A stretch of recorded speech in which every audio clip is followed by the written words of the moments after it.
आजादी के बाद से अपने बदहाली पर बदस्तूर आंसू बहा रहा गढ़चिरौली जिले का नक्सल प्रभावित इलाका। मौजूदा सरकार ने खोले गढ़चिरौली जिले के लिए विकास और उन्नति के मार्ग। विभिन्न परियोजनाओं में करोड़ों की निवेश से खुले रोजगार के सुनहरे अवसर और खत्म होते जा रहा है माओवादी संगठनों का खूनी खेल।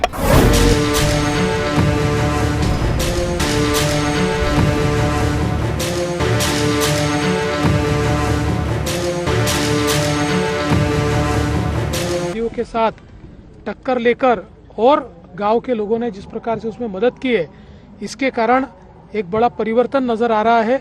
इस वक्त देश में नक्सलवाद के खिलाफ सुरक्षा एजेंसियां जमकर प्रहार कर रही है। सीआरपीएफ के आक्रामक कदम के चलते मानो नक्सली बौखलाए हुए हैं। यही वजह है कि वो अब उल-जलूल कदम उठाने लगे हैं। गढ़चिरौली में बीते शनिवार को नक्सलवादियों ने एक 45 वर्षीय शख्स की महज इसलिए हत्या कर दी क्योंकि उन्हें शक था कि यह व्यक्ति पुलिस का मुखबिर है। मामले की गंभीरता को देखते हुए पुलिस ने हत्या की धाराओं में मुकदमा दर्ज कर लिया।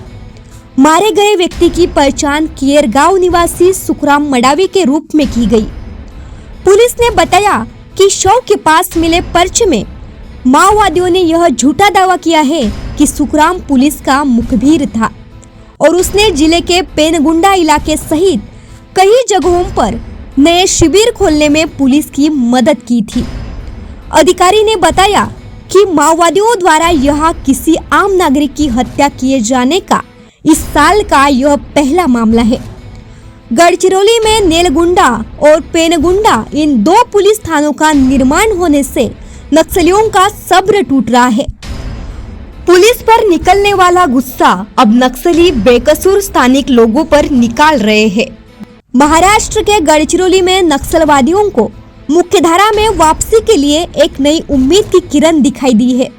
दरअसल यहाँ की पुलिस ने आत्मसमर्पण किए गए 48 नक्सलियों को हाल ही में स्थापित लाइट्स मेटल्स इंडस्ट्री में विभिन्न पदों पर नौकरी दिलवाई है। मैं सब पहले गलत रास्ते पे गया था, वहाँ पे हर पल यानी मेरा मरना पक्का था। इसलिए मैंने सोचा कि वो गलत रास्ता चुनने से अच्छा अपना सरकार के पास जाए, वही संविधान के हिसाब से अपना जो भी काम करे वो अच्छा है करके मैं वापस आया। गढ़चिरौली में आके आत्मसमर्पण किया। आत्मसमर्पण करने के बाद मुझे बहुत अच्छा ज़िंदगी जीने का अधिकार दिया। अभी मैं अच्छा खुश हूँ कि अब लाइट मेटल में मुझे नौकरी मिली है यहाँ पे, और मैं अपना खुद का दम से मैं ज़िंदगी जी सकता हूँ, किसी का दबाव से नहीं। यही मैं कहना चाहता हूँ। जो पहले गाँव पढ़ते पढ़ते मैं गलत रास्ता में गया था। जो गलत रास्ता में जाने के पहले जो हमको कुछ भी मालूम नहीं था, मतलब वहाँ जाने से क्या होता क्या नहीं, इसके बारे में हम कुछ भी जानते नहीं थे। फिर 10-12 साल रहने के बाद वहाँ का पोजीशन या ये गलत रास्ता में क्या क्या हो रहा क्या नहीं, इसके बारे में हम रहते रहते हमको पूरा जानकारी हो गई। फिर उसी से मैं रहते रहते हमको भी समझ में आया कि ये गलत रास्ता में या हमारा परिवार या हमारा बाल बच्चे को कुछ मिलने वाला ये सिस्टम नहीं है, ऐसे हमारे दिमाग में समझ में आया। उसी समय फिर गवर्नमेंट ने जो सिलेंडर का पॉलिसी लाया जो 2005 में, जो वो हिसाब से जो सिलेंडर का पॉलिसी हमें जो पढ़े, पेपर न्यूज सब कुछ पढ़े, उसी हिसाब से फिर हम 2014 में फिर गलत रास्ता छोड़ के जो प्रशासन के सामने जो हम आत्मसमर्पण किया है, वो हिसाब से अभी जो उधर का भविष्य और इधर का भविष्य बहुत हमको मतलब अपना ज़िंदगी को बदल दे दिया है। इस हिसाब से जो प्रशासन ने हम लाइट मेटल कंपनी में हमको जो जगह दिए, नौकरी दिए, इस नौकरी के भरोसे में हम फैमिली और बाल बच्चे, हम घर के पूरे सदस्य हम बहुत खुशी से जी रहे हैं। किसी का दबाव नहीं, किसी का लेन देन नहीं, हमारा परिवार के हिसाब से बहुत खुशी से जी रहे हैं। पुलिस अधीक्षक नीलोत्पल ने इस विषय में बताया कि अब तक 600 से अधिक नक्सली पुलिस के पास आत्मसमर्पण कर चुके हैं। 2014 में आत्मसमर्पण नीति में बदलाव के बाद सरकार आत्मसमर्पण करने वाले नक्सलियों को मुख्यधारा से जोड़ने के लिए कई कोशिश कर रही है। गौरतलब है, इस योजना के तहत सरकार नक्सलियों को कुछ राशि और जमीन भी दे रही है। हालांकि गढ़चिरौली पुलिस ने इससे आगे बढ़ते हुए आत्मसमर्पण किए गए नक्सलियों के रोजगार की व्यवस्था भी की है। इन नक्सलियों का पहले उनके शिक्षा और कौशल के अनुसार प्रोफाइल तैयार किया गया और उन्हें 3 महीने की ट्रेनिंग दी गई। अब ये सभी लोग लाइट्स मेटल्स में विभिन्न यूनिट्स में काम कर रहे हैं। 15,000 से 20,000 रुपए महीने की सैलरी पा रहे हैं। लगभग 600 सरेंडर्ड नक्सल हमारे पास पिछले जब से गढ़चिरौली जिला की स्थापना हुई तो माओवादियों ने आत्मसमर्पण किया गढ़चिरौली पुलिस के पास। तो हमारी जो आत्मसमर्पण योजना है जो लास्ट 2014 में अपग्रेड हुई थी उसमें वो बहुत ही अट्रैक्टिव स्कीम है जिसमें हम लोगों को जमीन भी देते हैं, उनको बड़ी मात्रा में राशि भी दी जाती है उनको रिसेटल करने के लिए, उनको घर बनाने की भी हम मदद करते हैं। परंतु एक चीज जहां पे कुछ लोग स्ट्रगल कर रहे थे, कुछ लोग डेली वेजर्स का काम कर रहे थे यहाँ पे, तो उसमें उनको रोज नियमित घर चलाने में तकलीफ हो रही थी। इसमें पुढ़ाकार लेकर के गढ़चिरौली पुलिस ने यहाँ जो नई स्थापित इंडस्ट्री है लॉयड्स मेटल को संपर्क किया और लॉयड्स मेटल खुद से सामने आकर के लॉयड्स मेटल ने इन सभी आत्मसमर्पित नक्सलियों का प्रोफाइलिंग किया और प्रोफाइलिंग के बाद आज के डेट में 48 जो आत्मसमर्पित नक्सल हैं वो लॉयड्स मेटल के अलग अलग क्षेत्रों में काम के लिए चुने गए हैं। पिछले 3 महीने से काम कर रहे हैं और उनकी 3 महीने की ऑन द जॉब ट्रेनिंग भी लॉयड्स ने कराई और बेस्ड ऑन देयर पोटेंशियल और फाइनल प्रोफाइलिंग के आधार पे अलग अलग अपने यूनिट्स पे इनको नौकरी पे रखा है। तो आज के दिन में जो डेली वेजर्स का काम कर रहे थे 6 महीने पहले जो हमारे आत्मसमर्पित नक्सल थे उन्हें लगभग 15 से 20,000 रुपए महीने की सैलरी मिल रही है और वो काफी सिंसियरली लॉयड्स मेटल के साथ काम कर रहे हैं। तो एक तरह से उनके जीवन में एक नई उमंग लाने में गढ़चिरौली पुलिस के प्रयास से लॉयड्स मेटल ने ये मदद की। गढ़चिरौली के कुख्यात पूर्व माओवादी कमांडर गिरिधर ने एक बड़ा खुलासा किया है। उसने बताया है कि अबूझमाड़ अब माओवादियों का गढ़ नहीं रहा। यह इलाका महाराष्ट्र और छत्तीसगढ़ की सीमा पर फैला है। 50 सालों तक यहाँ खून खराबा हुआ, लेकिन अब सुरक्षा बलों ने इसे अपने कब्जे में ले लिया है। गिरिधर PLGA एक बड़ा कमांडर था। PLGA यानी पीपुल्स लिबरेशन गुरिल्ला आर्मी, यह माओवादियों की सेना है। गिरिधर ने 28 साल तक महाराष्ट्र के गढ़चिरौली में 7 दलम चलाए। दलम माओवादियों के छोटे छोटे गुट होते हैं। वे जंगलों में छिपकर रहते हैं और हमले करते हैं।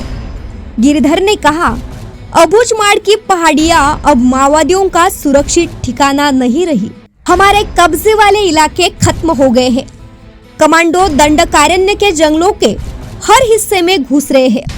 माओवादियों की संख्या लगभग खत्म हो गई है। गिरिधर ने माओवादी आंदोलन को छोड़ दिया है। उन्होंने कहा, आज के समाज में बदलाव सिर्फ लोकतंत्र से ही लाया जा सकता है। एक आदिवासी दूसरे आदिवासी को क्यों मारे? किसी उद्देश्य के लिए मरना मंजूर है, लेकिन बेमतलब की हत्याओं का इतिहास में कोई स्थान नहीं। गिरधर ने 2009 में राजनांदगांव के SP विनोद चौबे पर घात लगाकर हमला किया था। उस पर 185 मामले दर्ज थे। पिछले साल जून में उसने अपनी पत्नी संगीता के साथ आत्मसमर्पण कर दिया। संगीता भी माओवादियों की एक बड़ी नेता थी। गिरिधर गांव वालों को माओवादियों में भर्ती करवाने में माहिर थे। आजकल के युवा स्मार्टफोन, बाइक और अच्छे काम धंधे की तरफ आकर्षित हो रहे हैं, ऐसे गिरिधर ने कहा। आदिवासियों का नारा जल, जंगल और जमीन अब युवाओं को आकर्षित नहीं कर रहा।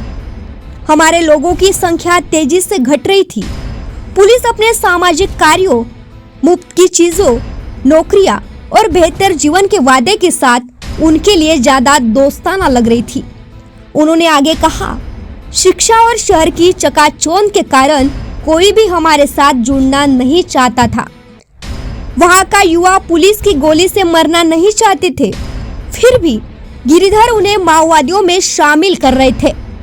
गिरिधर के आत्मसमर्पण से महाराष्ट्र में नक्सल विरोधी अभियानों को बड़ी सफलता मिली। इसके बाद मिलिंद तेलतुंबड़े, रुपेश और भास्कर हिचामी जैसे कई माओवादी नेता मारे गए। गढ़चिरौली में माओवाद कमजोर पड़ गया। गिरधर के बाद 30 से ज्यादा माओवादियों ने आत्मसमर्पण कर दिया।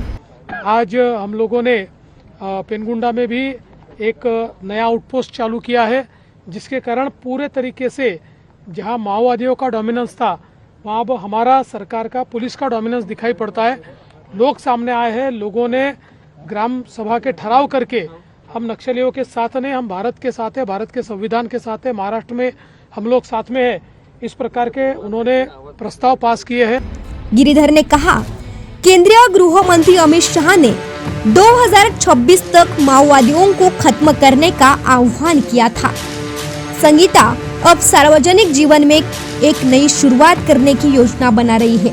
उन्होंने कहा कि आदिवासी समाज में महिलाओं पर अत्याचार के कारण वे माओवादी आंदोलन में शामिल होती है। उन्होंने कहा कि आदिवासी इलाकों में लड़कियों को एक बेकार चीज समझा जाता है और केवल बाल विवाह के लिए उपयुक्त माना जाता है। कुछ आदिवासी समाजों में उन्हें शिक्षित करना समय और पैसे की बर्बादी माना जाता है। गिरिधर ने आदिवासी समाज में प्रथा को लड़कियों के माओवाद में शामिल होने का कारण बताया। मौजूदा सरकार का आदिवासियों के तरफ देखने का नजरिया बदलने से अब आदिवासी भी सरकार के साथ मिलकर काम करने के लिए आमादा दिखाई दे रहे हैं। सरकार ने छत्तीसगढ़, तेलंगाना और महाराष्ट्र के बीच परिवहन के माध्यम बढ़ाने में तेजी दिखाई है, जिसके तहत इंद्रावती नदी पर पुल बनाने का कार्य भी शुरू हो चुका है। इसके नतीजन बचे हुए नक्सलियों का लक्ष्य अब टूटता नजर आ रहा है। सरकार की ओर से चलाए जा रहे अभियान के चलते अब अधिकांश माओवादी अपनी खूनी राह छोड़कर देश के मुख्य धारा में आते दिखाई दे रहे हैं। पिछले कई दशकों से गढ़चिरौली जिले में माओवादी संगठनों की ओर से चल रही दहशत और खूनी खेल का अंत अब करीब आ चुका है। मौजूदा फडणवीस सरकार ने नक्सलियों के हर वार का मुंह तोड़ जवाब देकर उनकी कमर तोड़ दी है, जिसके नतीजन इस जिले में जहां लोग आने से भी कतराते थे, उस जिले में आज विदेशी कंपनियों की ओर से करोड़ों रुपए की लागत के MOU साइन किए जा रहे हैं, जो वाकई में काबिले गौर बात है। कैमरामैन सचिन के साथ सनी भुंगाड़े, शंखनाद न्यूज, गढ़चिरौली।